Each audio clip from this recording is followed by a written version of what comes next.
Pihak kepolisian masih terus melakukan penyelidikan terhadap kecelakaan maut yang terjadi di Jalan Raya Sukapura, Desa Boto, Kecamatan Lumbang, Kabupaten Probolinggo pada Minggu 14 September. Proses penyelidikan melibatkan tim gabungan dari Polres Probolinggo, Polda Jawa Timur, dan Korlantas Polri. Tidak hanya itu, pengungkapan kasus kecelakaan maut ini juga melibatkan Kementerian Perhubungan hingga Komite Nasional Keselamatan Transportasi atau KNKT. Hingga kini polisi telah meminta keterangan sejumlah saksi, diantaranya adalah korban selamat serta warga di sekitar lokasi kejadian. Ada beberapa korban yang sudah bisa kita mintai keterangan, ya tentunya keterangan dari korban inilah yang akan nanti membuat kita lebih cepat ya untuk merampungkan berita acara dan juga untuk melengkapi kekurangan kemarin, karena memang kita sangat membutuhkan sekali keterangan daripada saksi, terutama saksi yang ada di dalam bus ya, karena keterangan itulah yang akan nanti membuat kita menjadi terang prosesnya seperti apa, siapa yang bersalah dan sebagainya.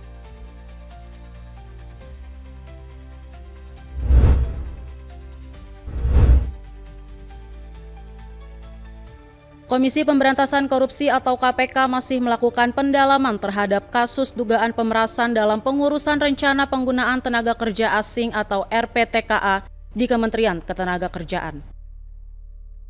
Dalam konferensi pers di Gedung Merah Putih KPK Jakarta, Senin 15 September, juru bicara KPK Budi Prasetyo menjelaskan, penyidik telah menggali informasi terkait pembelian aset yang diduga dilakukan oleh staf khusus mantan Menaker Ida Fauziah.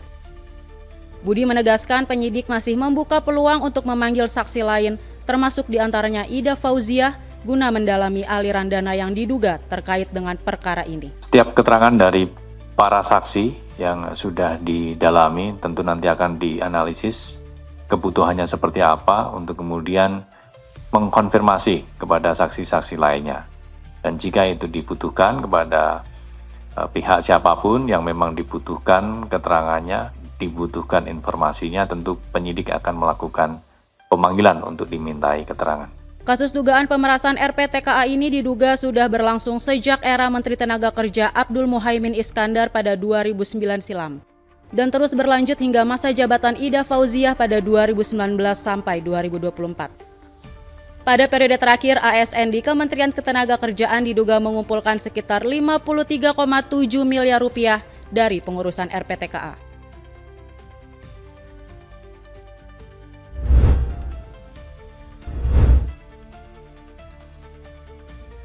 Menteri Energi dan Sumber Daya Mineral Bahlil Lahadalia membantah pemerintah tidak memberikan kuota impor bagi SPBU swasta. Pasalnya menurut dia, pemerintah telah memberikan kuota impor bagi SPBU swasta sebesar 110% dibanding tahun sebelumnya. Hal tersebut disampaikan Bahlil usai menghadiri rapat terbatas bersama Presiden Prabowo Subianto di Istana Kepresidenan Jakarta Senin pekan ini. Namun apabila masih menghadapi kekurangan pasokan meski telah diberikan kuota impor, Bahlil meminta SPBU swasta berkolaborasi dengan Pertamina. Kalau masih ada kekurangan, kita minta untuk melakukan kolaborasi dengan Pertamina.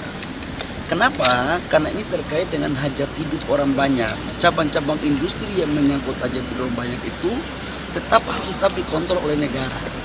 Supaya apa? Semuanya baik. Menurut Bahlil, pemerintah akan terus memantau perkembangan industri untuk memutuskan langkah-langkah yang diambil guna mengatasi persoalan yang tengah dihadapi saat ini.